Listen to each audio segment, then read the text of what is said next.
Hello, everybody, and welcome to another comedian's interview for my blog and podcast, Arichcomiclife. My name is Richard Gill, and my blog describes my experiences of watching nearly 1,000 stand-up comedians and counting over the last 46 years. I'm delighted to welcome my special guest today, Mr. Andy Smart. Yay! Hello, mate. How are you? I'm fine, Richard. How are you? Great to see you. I'm doing really well, my friend. Thank you so much for doing this. It's all right. It's very, very kind of you.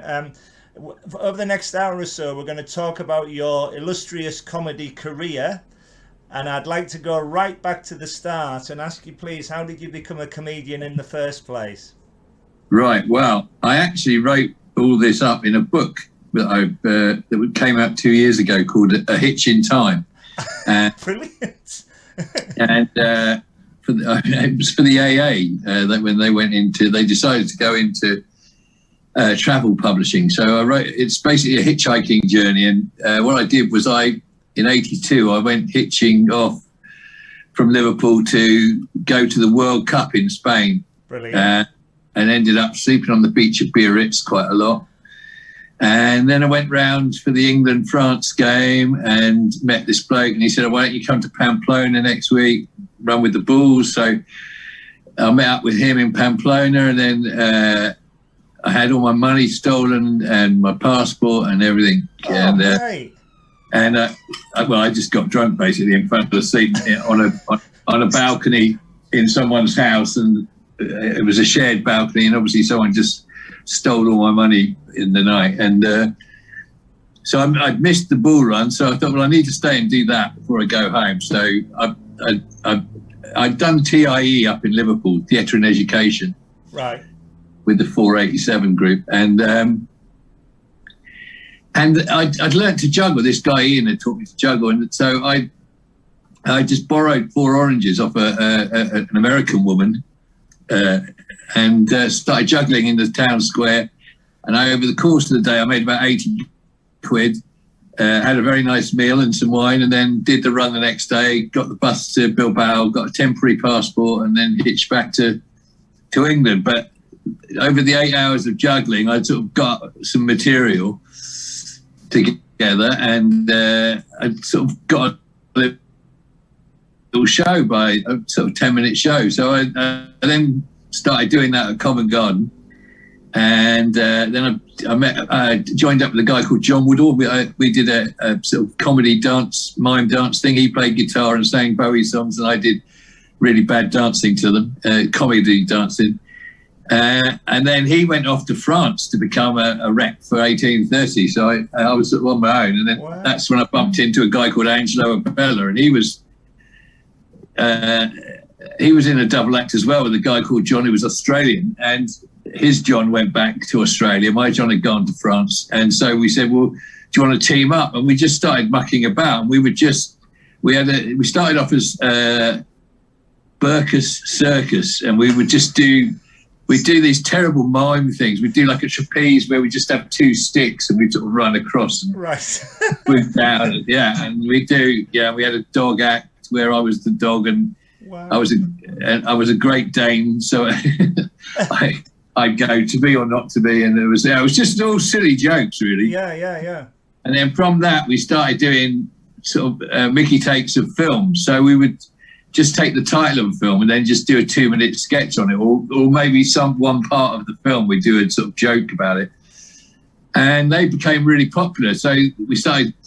We got the same outfits, and we started doing chickading play before we did each one, and we unbelievably, after sort of about 6 months, we won the Street Entertainer of the Year award, and that was a big night. It was a Time Out award, and because of that, this would be around 1984. You won this. Yeah. So that was So that was the start, really. And then from that, we got kids' TV shows. We got trips all over the world. Yeah, it was great fun. Wow. It was great. That must have been an incredible start, because you went very big very soon, didn't you? You were on Yeah. TV very quickly, and then you were around Too the world. Too soon, really. Right. Too soon. Yeah, because I don't think I realised at the time what was happening, and it was and we had lots of money, and we were going all over the world, and we were treated like stars. It was very weird being 24 and coming from a shithole like Farnborough. Don't worry, mate. Mine's Carlisle. That's not a shithole. No, Carlisle's very nice. It's a very nice place. I'm not slagging it off for 1 minute. No, I actually did a dive off of the top of the crenellations in the castle. Oh yeah. Into a pile of cardboard boxes for a TV stunt. Good man. Well, there you are. Yeah. So with your other Vicious Boy actor that you were with, you formed the double act, the Vicious Boys. Yeah. Can you tell me more about how that came about, where the idea came from?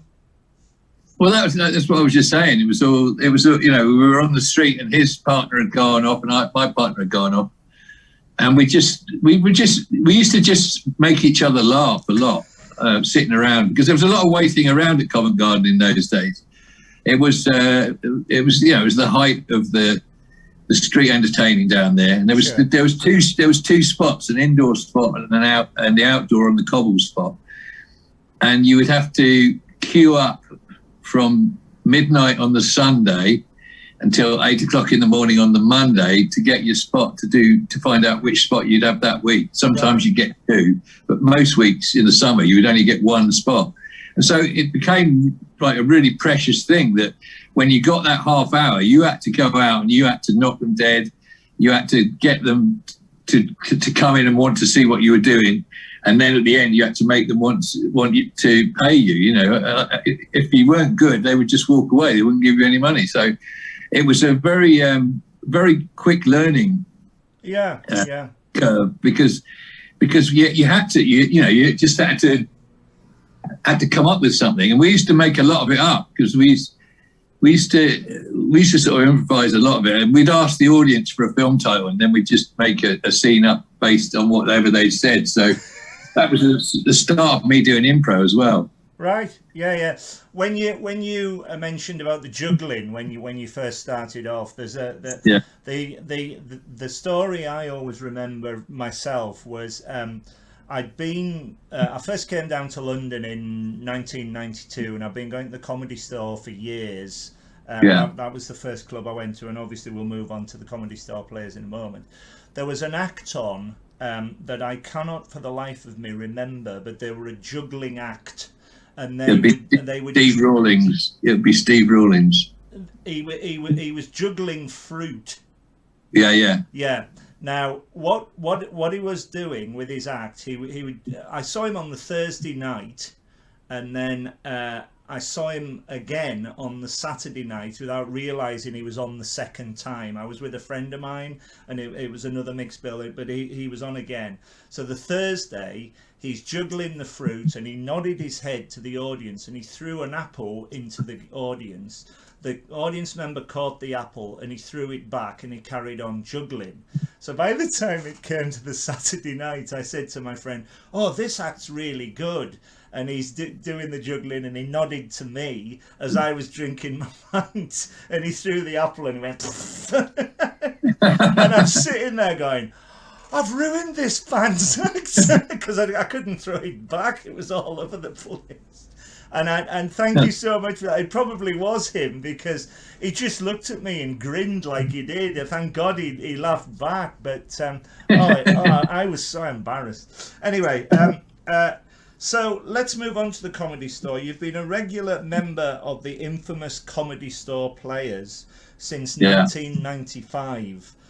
Well, I've been working with them since '85. So right. Way back. We're 36 or 37 years old this year. So wow, yeah.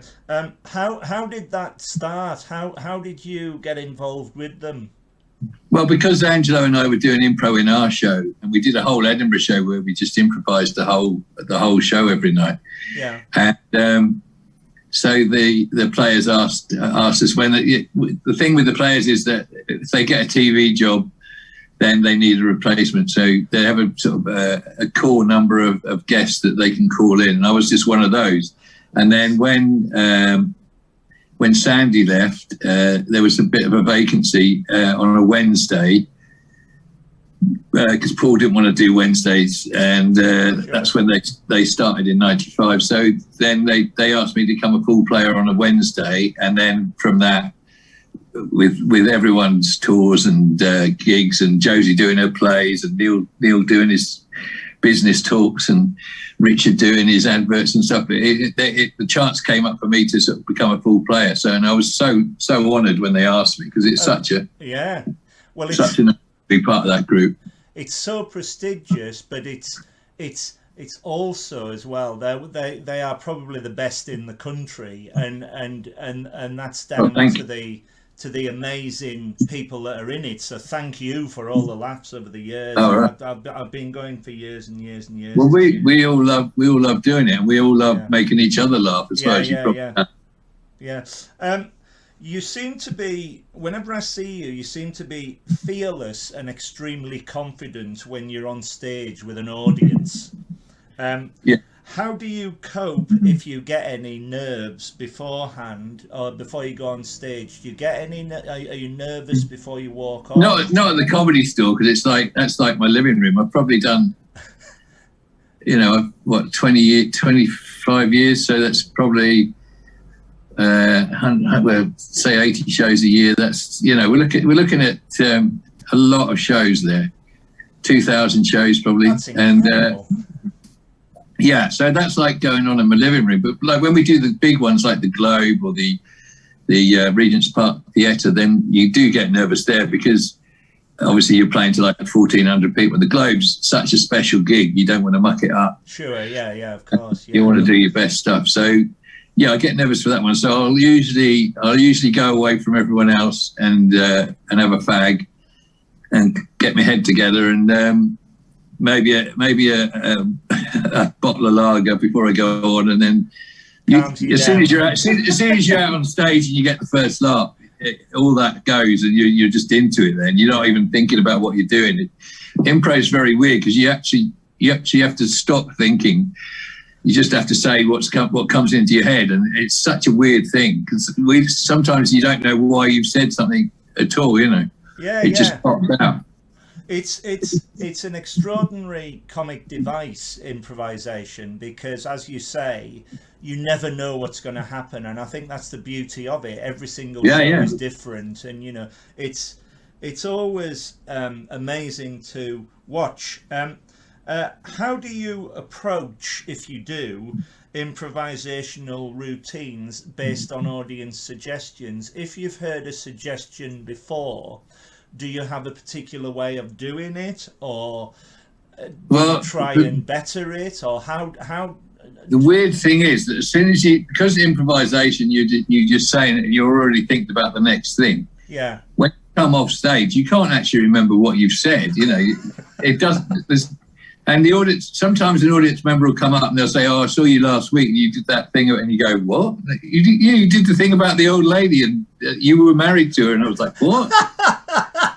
You just can't remember them, because it just goes, it's really weird. It goes out of your head straight away almost. And so if you get a suggestion you've had before, obviously if you can remember something that you've done before, then you try and avoid that, and you try and go somewhere new with it. So you're always trying not to do anything you've done before. That's the secret of it. It's all about listening. It's about listening to the other person, and they're not going to know what you did last time, so they'll take it off in another direction for you, and then you have to go along their lines, and then you can take it off in another direction. They'll come with you, and then you follow them in another direction. So you're never going to get the same thing twice. That's the joy of it. It's interesting, because I met Paul Merton once, and I told him the story.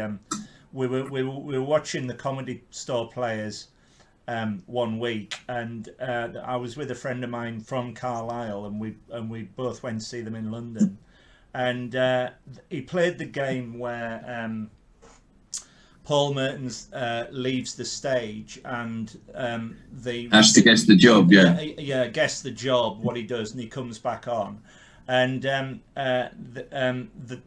job was a mouse assassin who is in a northern town, right?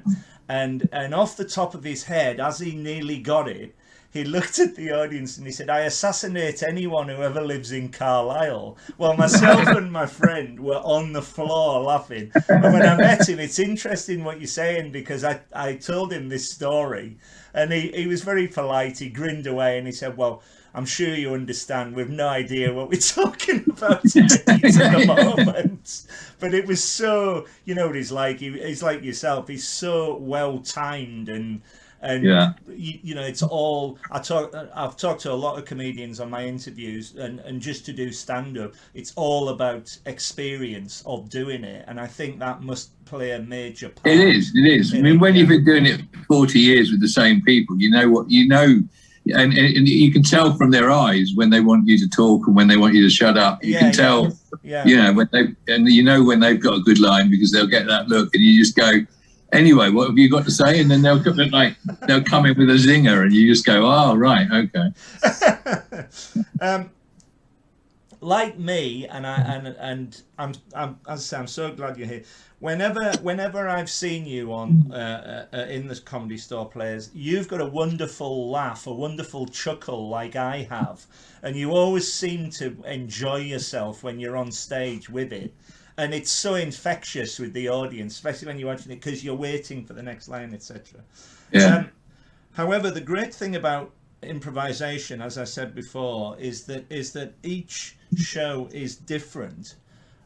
Can this be challenging? Is there ever something, an audience suggestion, where you just think, "I can't do anything with that," or do you always? Not at the Comedy Store. No. The joy of it is, with six of you, there's always, if one person's having a dry night, as we say, then the other five will pick up the slack and get them back into it. You know, we're very good at sort of setting each other up for lines and setting each other up. But you know, we work as a team. That's the joy of it. And the reason I'm laughing so much on stage is because I've never heard the stuff before either. And I work with much funnier people than I am, so that's what makes me laugh. I wouldn't say that for 1 minute. I think you're a very, very funny man. Thank you. Let's move on to the Edinburgh Fringe. I'm very fortunate to go to the Edinburgh Fringe every year for my holiday. I go there for a week. I normally go in the middle week, and I see about 50 shows in a week. I'm exhausted by the end of it. I need a holiday when I come back, but I've had the time of my life. Can you tell me about your experience of your first ever Edinburgh Fringe? Well, yeah, my first Edinburgh Fringe was very weird. I hitched up with a girlfriend, and we put up a tent and out near the ski slope, which is sort of south of Edinburgh, about 4 miles out. And then we got the bus in every day, and I would do a bit of my juggling, and she would go off and look around the art galleries. And it was very quiet. It was very, I don't know, the first time I went up was with a guy called Ian, the guy that taught me to juggle. And we didn't know anything about, we stayed on the campsite, but we didn't know anything about doing a show or anything. So we could juggle quite well. Both of us could do 4 balls, and we could do passing between each other. And we would, so we set up by the Heart Midlothian, by the cathedral. There's a sort of stone marker in the ground, and everyone was coming up, and as they walked past, instead of giving us money, they were just spitting in this circle. And I was like, what's going on? Why don't they like us? And we found out it was the steps of the old prison, and that's what people of Edinburgh went, so they never go to prison. They always spit on the Heart Midlothian side. Right. I never knew that at all. That's fascinating. Yeah, yeah. So that's why they were spitting at us, not because they didn't like us. But I think we made 39p on our first show. So wow, I remember that. And then better than he nothing. yeah. That paid for 2 pints in those days. Good man. What year are we talking? We're talking 1980. Wow. And then he went home, and I hitchhiked home on my own back to Liverpool, because I used to do a lot of hitchhiking in those days. That's what the book's about, really. A hitch in time from all good internet sellers. Yeah.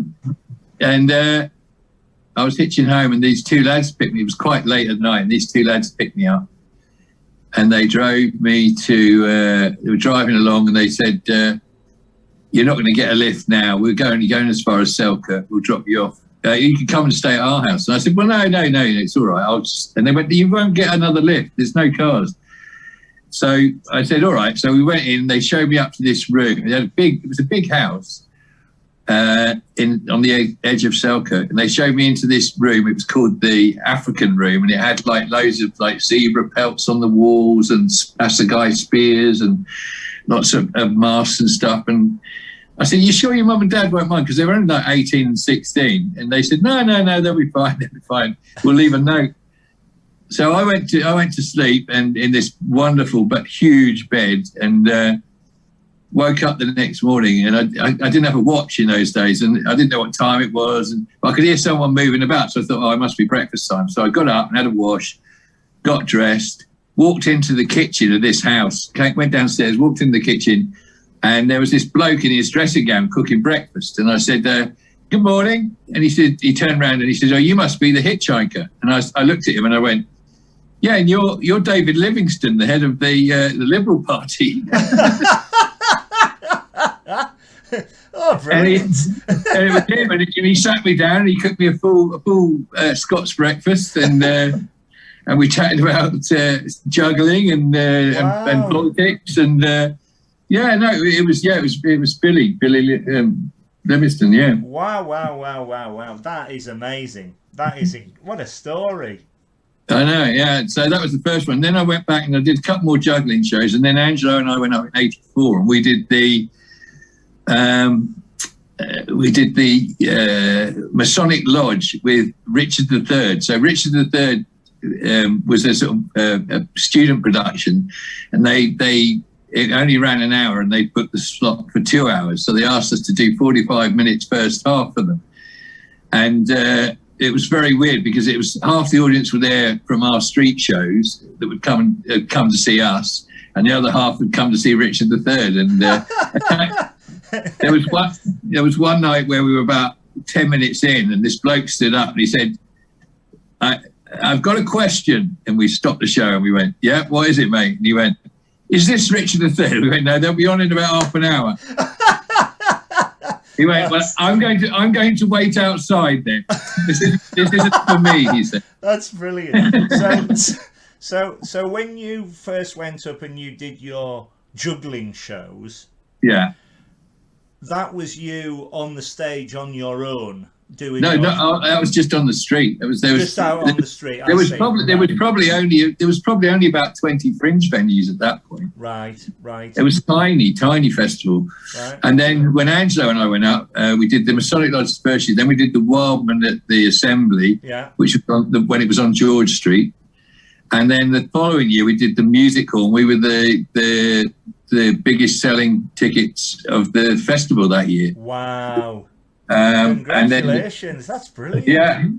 Yeah, we sold out the run by the second day of the festival. Wow. Which in the Music Hall, which is about 320 seats, was quite something. Yeah. That's amazing. Yeah. Well, we were on Kids TV at the time, and we were, we'd done lots of street shows the year before, we built up a following in the city itself. Yeah. And those if you're up there and you get the Edinburgh people on your side, then you'll always sell out your run. I don't think we had a bad year after that. The next 5 years we were sold out the whole time. Well, that was the year we sold out fastest. Yeah. That's brilliant. I first went in 2005. I've been going ever since, and the the first was it the first year I went. I knew the chap who runs I knew the chap who ran the Free Fringe, and I said to him, I think I can be a stand-up comedian. Can I have a go? and he said, yeah. He said, we've got a little tiny pub in the Haymarket on a wet Monday afternoon. It's a gong show for old folk, and we think you'd be really good at doing this. So I went away, wrote a script, and then I went on. There was 3 people in the crowd. And I walked out, and the first thing I said was, good afternoon, ladies and gentlemen. People think I look like Eddie the Eagle Edwards, the ski jumper, but I can't see the resemblance myself. And of course, when I was at college, I was the double of him. And some old bloke at the back just went, fuck off, and gonged me off to my own footsteps. So the promoter goes, have another go. So I did it again. Similar thing happened, and I went away, and I said to him, I said, look, I said, I'm so pleased I've had a go, but I think my job is to be in the audience, not a job, but I'm much better supporting you. And that's where the blog came from. You know, it's such an enthuse for everybody who actually gets up there and has a go and does it, you know. And you're a classic example with the Comedy Store players, and your journey is a great one. You know, you started off with the street entertaining, which can be very daring. You know, it could, you never know what you're going to get. And I think with the improvisation, I think that's the same thing. You know, it's you know, it's a really good way into the comedy world. In 2019, and this is an extraordinary fact, you celebrated an amazing 40 years at the Edinburgh Fringe. Yeah, that is extraordinary. I've actually spent over 2.5 years of my life, if you add up all the days. Wow. What are your favourite memories? You must have some. Many. I've got so many. I mean, memories of, because it used to be in the 80s. It was like an 1830s for comics. It was like we would all go up, and it was just partay. But then the 90s, it was more. I started doing. I was doing more improv in those days, and then 2003 was one of my favourite years because we did the 12 Angry Men with Dave Johns and Steve Frost, and I saw that. It was brilliant, and you were brilliant in it. It's a great, thank you. play. Yeah. It was a great team because to do it with all actors, although we had Dave Garbito, who was an actor, but he's a very funny man, so we'll let him off. And we had what's his name, Russell. Oh God, I'm so bad with names. I know the guy from the guy from the Taggart. Russell Hunter.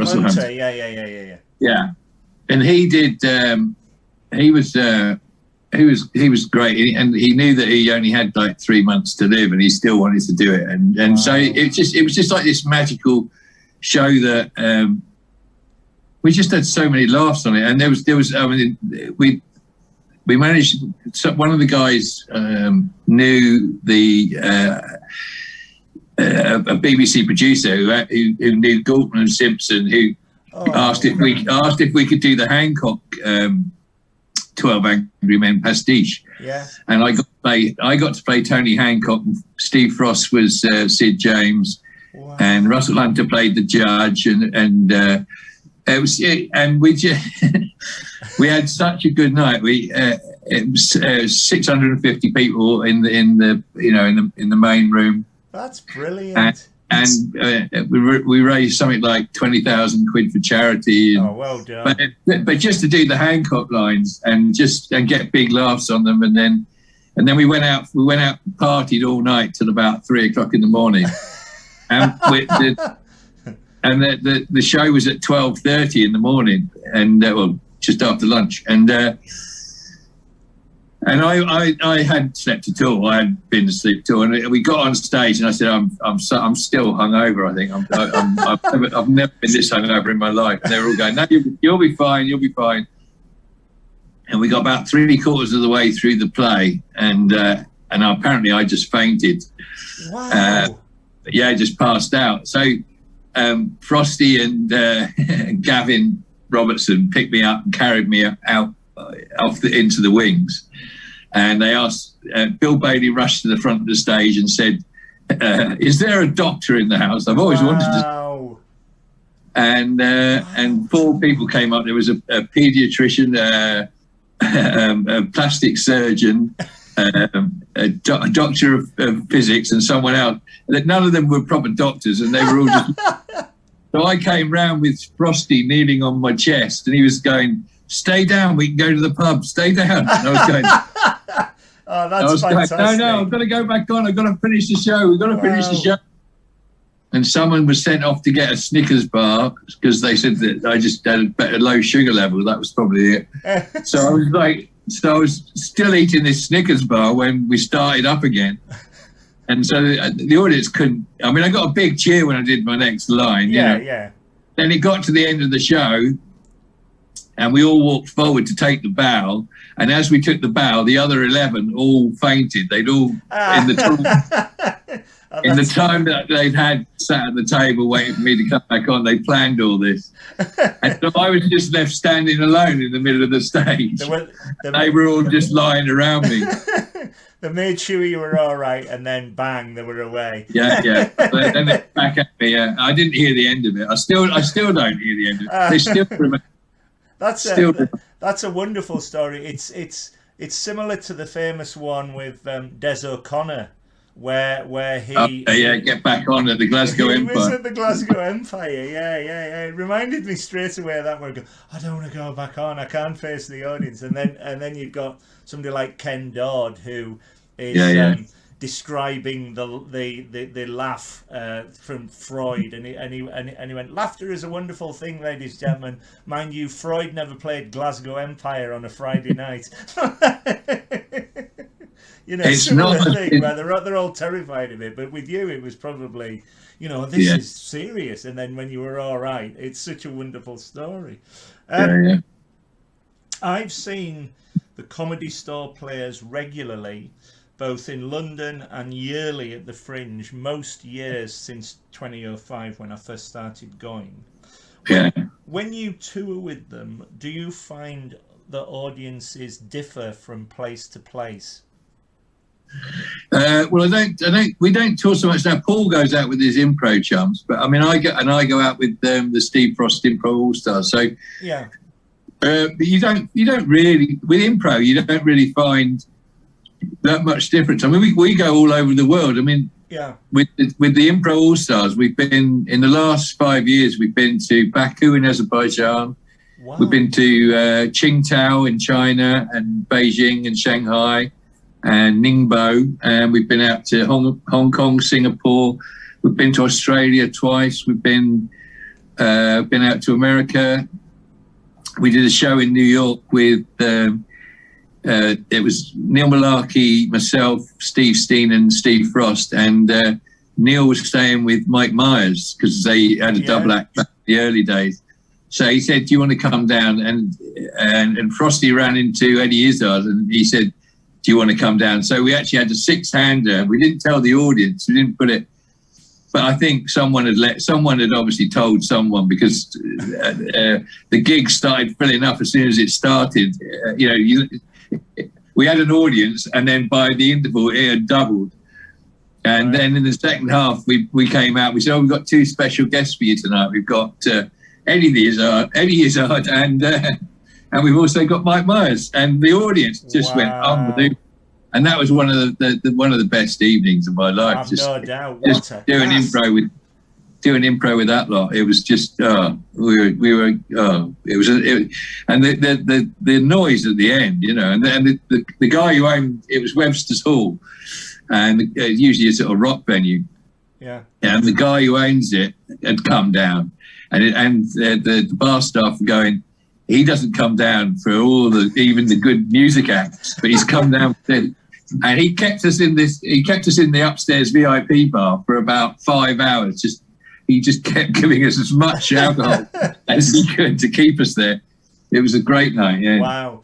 I suppose as well, when you do your improv, you have your team, but you also have special guests, and I think that mixes it up more as well, because certainly. Well, yeah. That's the joy of that, is that I mean, we all know each other in the players very, very well. Yeah. But so I think it would be quite staid. It would get quite staid if it was just the 6 of us. But because we always have guests like Dave Johns or Marcus Brigstock, or Phil Jupitus, or we've had Sean Locke do it with us. We've had, we've been so like Julian Clary. We're so lucky with all the people that we've had on stage, and they bring a completely. We have to then work around them, basically. Yeah. I mean, not all of them. I'm thinking mainly of Dave Johns, but people like Marcus just slot right in, and he gets it straight away. But then others very good, yeah. Whereas Sean Locke loved doing it, but he was hilarious because he was supposed to be translating the foreign lecturer, and he kept saying, so Steve Steen would go, and Sean would look at him and he'd go, right, what he just said was, and he was just trying to buy time to think of something to say. It made us laugh a lot, but he was very funny with it. Sean was very good at working out how to go against it, how to to do the opposite of what was expected, which then made us have to work a bit harder. But he knew that we could deal with it, so that's why he was doing it. He's like that very much in his stand-up as well, isn't he? You can see as he's working it all out and saying it all. He's genius. He's a genius. Very funny man. He's my favourite. Oh, brilliant! The reason why I asked the question was another question I've always wanted to ask you, because you've done. I know we're going back to the Fringe, but because you've done 40 years at the Fringe, whenever I go, I love to get obviously the Fringe program, and to me it's like the Christmas Radio Times. You literally see who's in there, and I do an elaborate spreadsheet, and all my friends join me and everything. I've been every year to the Fringe shop, and I've asked if I could possibly have a program for every year that the Fringe has been on. And because you've done 40, the acts that you must have seen and seen develop and all the rest of it must be extraordinary. It is. I mean, obviously you don't go and see that many people at the Fringe, because you spend a lot of time getting ready for your show, and then when you do your show, and then you tend to either you want to go for a meal or you want to go back and just watch some crap telly for a bit, and then you go out, and it's so I try and see, like, when I'm up there, I try and see 2 things a day, right? And so I've seen, and I've been. I mean, we did the big shows for Nicaragua back in the 80s, which were they'd have the best of the Fringe on at the Edinburgh Playhouse, and it was 2,000 people, and it was just so. What's his name? Sing If You're Glad to Be Tom Robinson. He used to organise them, and they were just great gigs. So you'd have Tom, and then you'd have people like Sensible Footwear and an all feminist group, and then there was and then you had Skint Video with Steve Gribbin. Brilliant. He's seen on this. He's wonderful. Yeah. We had great days, and it was it's the nights out that I remember most. I mean, I went out one night with Greg Proops, Bill Hicks, and Dennis Leary. And we all just went out and had a meal, and then went back to Carol Benjamin's flat and got very, very stoned, to the point where I had to lay down on the floor because the bar stool was too high. That must have been extraordinary. Dennis Leary and Bill Hicks and you. and Greg Proops. I mean, Greg's I'd say Greg's the funniest out of the 3 of us. I was very, very fortunate to see Bill Hicks in Manchester. He Yeah. on his last tour. What an extraordinary talent he was. It's such a Yeah. shame he's gone. What he could have done as well. I know. Okay, let's move on. How have you found online gigs as opposed to live gigs? Have you done any? Have you watched any? I've watched some, and I've done some, and they're just, I think I can't bear doing them, because especially with improv, you can only hear each other's laughter. You can't. You need the audience laughter. You can't if you're doing it on Zoom. It's just it's soulless. That's what it is. Because they have to all be on mute, and you sort of go, well, that's now we can't hear anything. Yeah. So I've watched a few. There's been some good ones. The Stand did some good ones at the start. Yeah. I watched quite a few of those. And I've watched the Showstoppers one, and I've watched what else have I watched? I've watched more theatre, I think, on online. Right. But no, I went 2 weeks ago. I went to the Banana Cabaret and watched Dana Alexander and Dominic Holland. Oh, he's brilliant. Freudian slip. And John Longley, and it was just to be in a live cabaret room again was fantastic, and I just can't wait to get back on stage. But the store, because of its size, it can't open until we've got back to normal. I didn't know that. If they put the seats around tables and everything, they wouldn't be able to run at a profit. And Don's already lost. Don Ward, who owns the Comedy Store, has lost so much money over the last year and a half.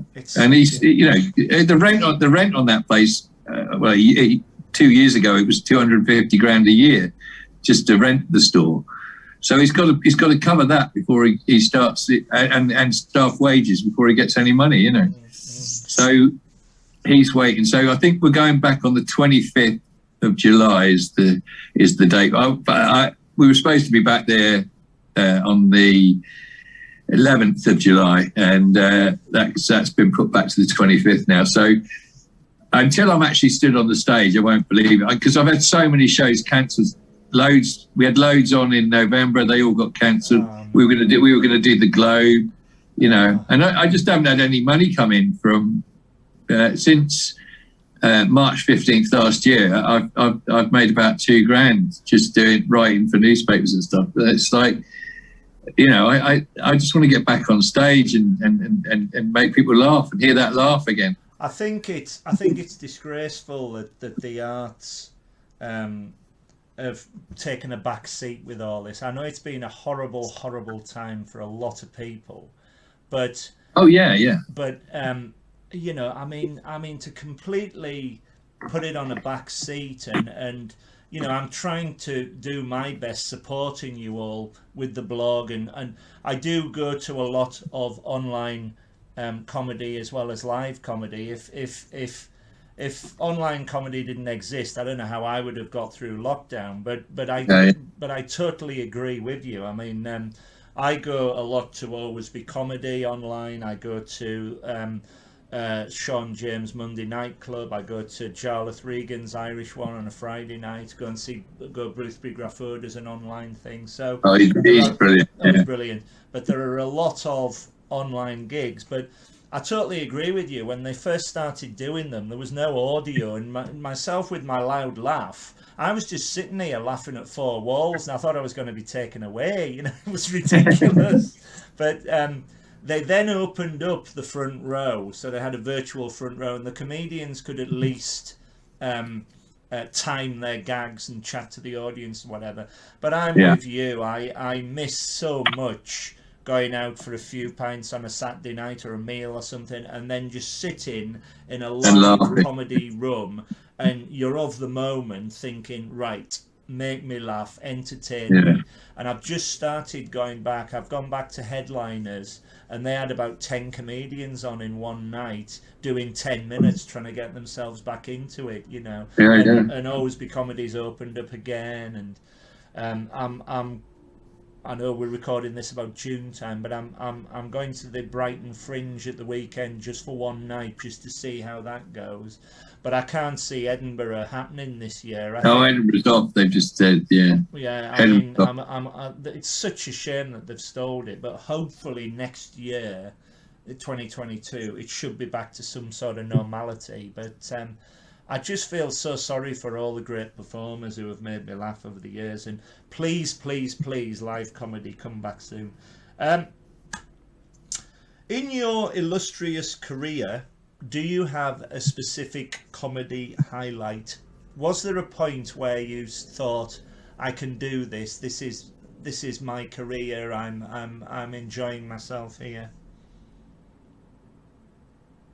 Well, when we won the Street Entertainer of the Year award, yeah, that was a moment I just thought, right, we've got this. We know what we're doing, and it was just a magical night. And we drank till we didn't drink that late because we've been comparing on the other stages. We were quite savvy that way that we compared on the other stages and did bits between other people's shows, and the audiences sort of over the day sort of grew to like us. And then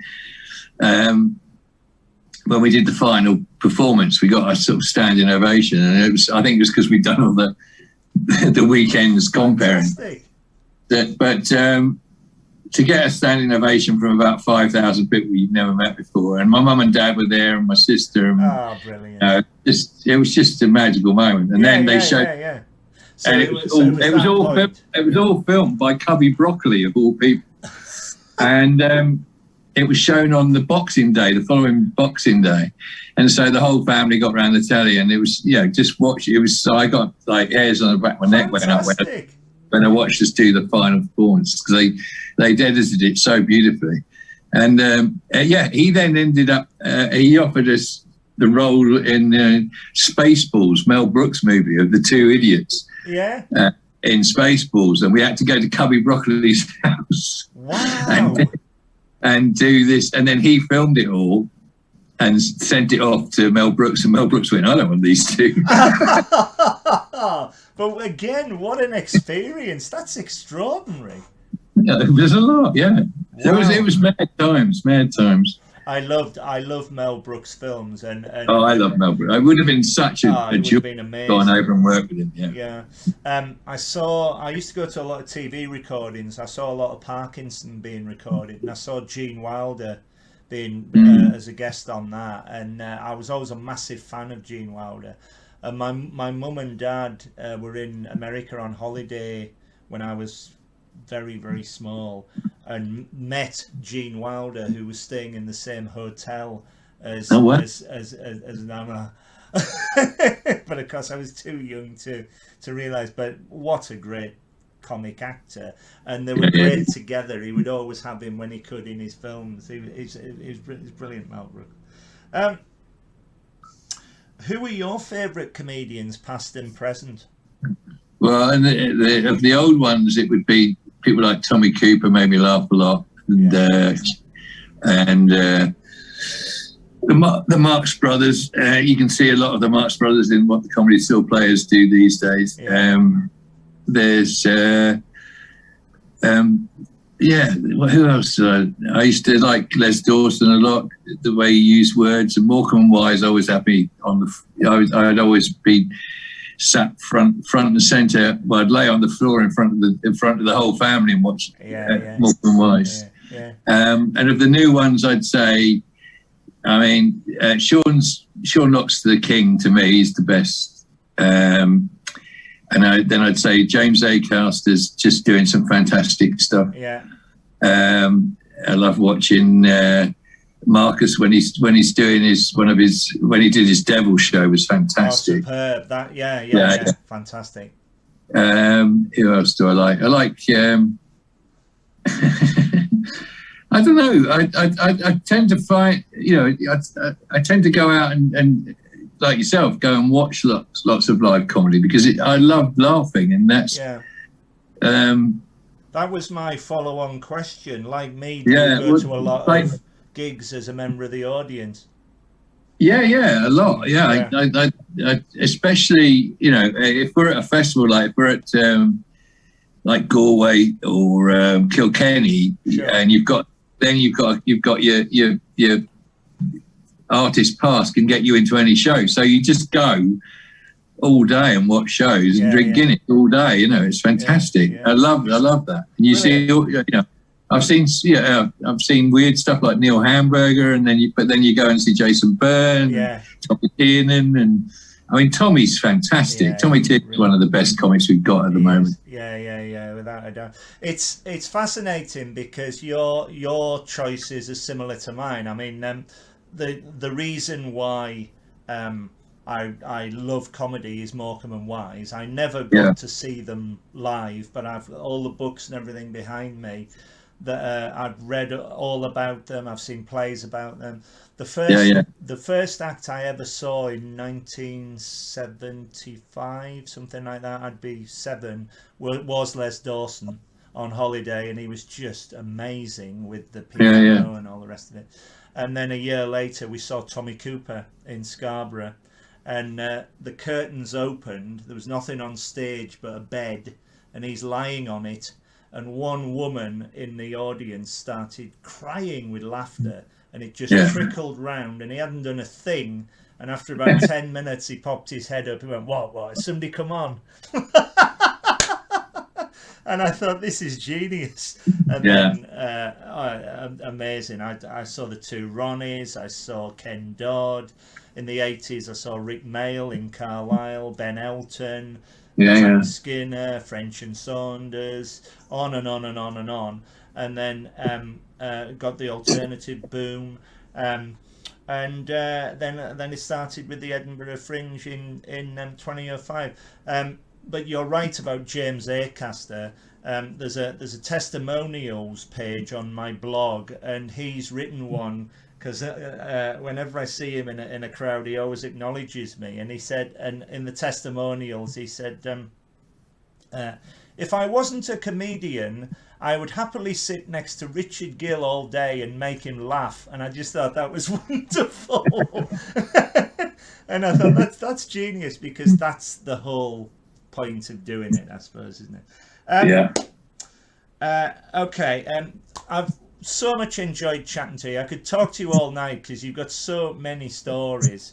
And, so many. And I for one, I'm going to buy that book, I tell you. Is there anything else you would like to say before we go? Do you have any planned gigs coming up? Do you have any? Well, beyond, we're not doing the Wednesdays anymore, but we're doing every Sunday at the Comedy Store from the 25th of July, hopefully. Right. We've got the Globe Theatre, I think it's October the 25th or the 27th, but you'll be able to find it on their website. Yeah. And then I'd say to anyone who really likes comedy is to get a ticket for Meyerhofen to Altitude Festival, because Altitude Festival, it only lasts for a week, but you ski all day, or if you don't ski, you just sit and drink cocktails up a mountain with gorgeous views everywhere. And then from 5:30 to 1 o'clock in the morning, you can see the best comedians in the country, you know. Wow. And you can, you know, you'll be skiing the next day, and you'll bump into one of us, and we'll sit down probably and have a coffee with you. And you know, brilliant. It's one of them. It's my favourite festival now, because it's like being on a cruise ship in that you can't actually get away from the audience. Yeah. And the first couple of years we were like, oh, and then we sort of went, well, hang on, they're doing exactly the same as us. So like between the two evening shows, there's a pub called the Scotland Yard, which is sort of halfway between the two venues. Yeah. And just all the comics and all the punters are in that pub for about an hour, just sitting and chatting, having darts competitions. It's one of those special festivals where it's magical. Things just happen. It's just great. I was just going to say it's magical because everybody's together and they're all in it together. And everyone's got the yeah. Yeah. And if someone, wonderful. you know, if someone makes a mistake on stage, then it will be heckled back the next night because it's the same audience for the whole week. Yeah. Brilliant. Have you got any podcasts or anything? No, not me. Nothing like There's that, enough no. bloody podcasts out there. You could be a first improv podcast. Might be quite good. Where can people find you on social media? I'm at Andy capital C capital S capital P as in Comedy Store Players on Twitter, and I'm Andy Smart on Facebook. So, and I haven't got a blue tick or anything. No. Wow. And just feel free to add me. Brilliant. Well, I, for one, am going to be in the front of the queue to see the Comedy Store Players. If you are open on the 25th of July, that's when I'm going to go, because that's the start of my birthday week. So that would be wonderful. It'd be lovely to see you, Rich. Well, that I'll would get be you terrific. then. And thank you so much for your time. I've so much enjoyed talking to you, and all the very best to you. And to you, Richard. Thanks a lot now. Bye-bye. Cheers. Bye.